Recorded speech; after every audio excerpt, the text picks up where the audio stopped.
और विनाश का नृत्य भगवान शिव की एक कथा दिव्यता के अवयवता में, जहाँ समय एक मोहमयी भ्रम था और ब्रह्मांडीय शक्तियां समग्र हो रही थीं।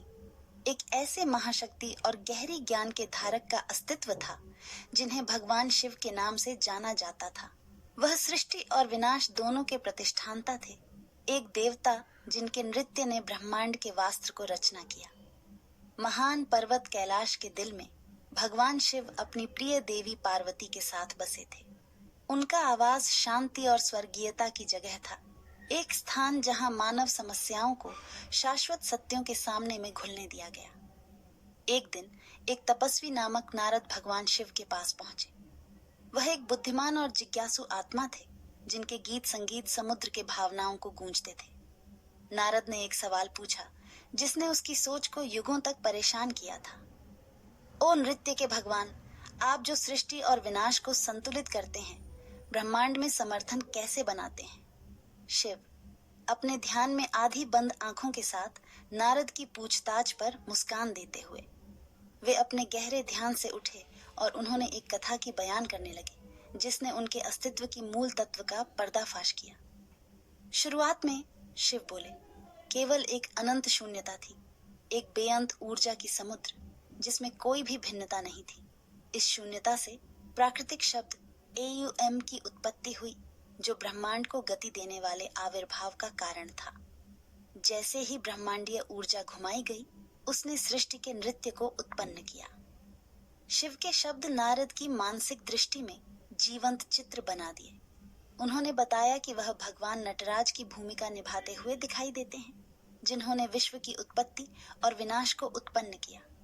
शिव के नृत्य की ताल जीवन और मृत्यु, सृष्टि और विनाश के शाश्वत चक्र को संग्रहित करती थी। मेरे नृत्य के हर कदम के साथ, शिव ने जारी रखा, मैं ब्रह्मांड और तारे, ग्रह और प्राणियों को उत्पन्न करता हूँ। ऊर्जा मेरे माध्यम से बहती है और मैं उसे ब्रह्मांड में चालता हूँ। लेकिन ध्यान रखें नारद, विनाश अंत नहीं है, यह केवल नए आरंभ का प्रसंग है। नारद ने शिव के शब्दों में मोहित होकर ध्यान से सुना। कहानी का आवेशित होते ही उसने संतुलन और छोड़ने के महत्व का ज्ञान प्राप्त किया। शिव ने समझाया कि पुनर्निर्माण के लिए विनाश आवश्यक है, जैसे कि बसंत में नए विकास के लिए पत्तियां गिरती हैं।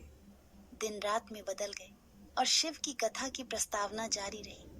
उन्होंने अपनी देवी पार्वती के प्रति अखंड प्रेम की बात की, जो उनकी शक्ति और भक्ति की जड़ थी। पार्वती शक्ति की प्रतिष्ठा, उनकी पुरुष बल को पूरक महिला वाणी दिव्य ऊर्जा का प्रतिष्ठान करती थी। कहानी के समापन होने पर शिव दूरी में गाजते हुए, ब्रह्मांड खुद को प्रकट करते हुए गाजते हुए दिखाई देते हैं। नारद, मेरा नृत्य सभी दृष्टिकोणों में जीवन की ध्वनि का उत्सव है। यह एक याद दिलाता है कि अस्तित्व एक धागे से बुना गया है, जिसमें खुशी और दुख, सृष्टि और विनाश की धाराएं विराजमान हैं। ब्रह्मांड को गले लगाना यही मेरा नृत्य है और अपने अंदर संयम की प्राप्ति करना ही सभी कुछ है। नारद ने श्रद्धांजलि दी। भगवान शिव द्वारा दिए गए गहन ज्ञान से प्रेरित होकर उसने समझ लिया कि सृष्टि और विनाश का नृत्य न केवल ब्रह्मांडिक ताल है, बल्कि मानव यात्रा का भी एक प्रतिबिंब है। नई समझ के साथ नारद महादेव के किस्से की मूल भावना को साझा करने के लिए कैलाश पर्वत से चले गए, जो जीवन के रहस्यों का पर्दाफाश करने की चाहत रखने वालों के बीच थे।